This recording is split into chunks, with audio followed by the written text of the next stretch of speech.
One thing about the end of the story, it's kind of, is there an irony or something in that they do, through all these efforts and trials, although the two brothers have to lose their life, they do end up getting the bird and also a golden horse and a princess, right? Which maybe means like the continuance of the kingdom, the original kingdom, and the sort of through children and happiness and things like that. There's a renewal, right? They brought back gifts from the other world across the river, and now there's a renewal, right? And maybe even a renewal in terms of putting to death the two brothers that maybe were sort of like parasitic or would challenge the third brother for the kingdom or something like that. But they did. I mean, in that there was no challenge of the original king's greed or anything, right? Because they do give him the golden bird, right? But Uh-huh. the story doesn't really remark on that, right? Mm,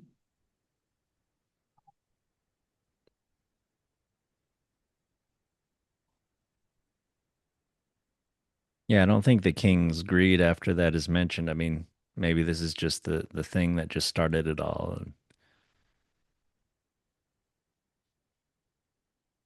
And yeah, the prince again.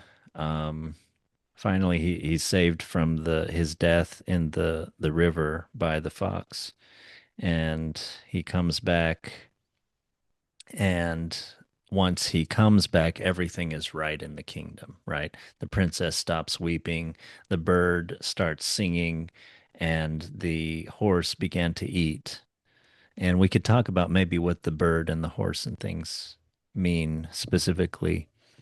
But then the third brother went to the king and told him all his brother's roguery, and they were seized and punished, and he had the princess given to him again.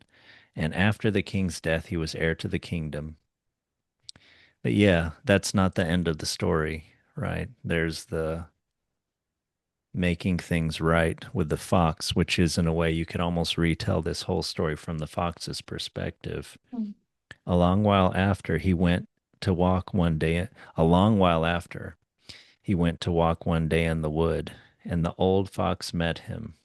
Now he's old, and besought him with tears in his eyes to kill him and cut off his head and feet. And at last he did so, and in a moment the fox was changed into a man and turned out to be the brother of the princess, who had been lost a great many years. Again, there's this theme of the princes being going away and being lost, maybe forever or maybe for a very long time. There's something about that.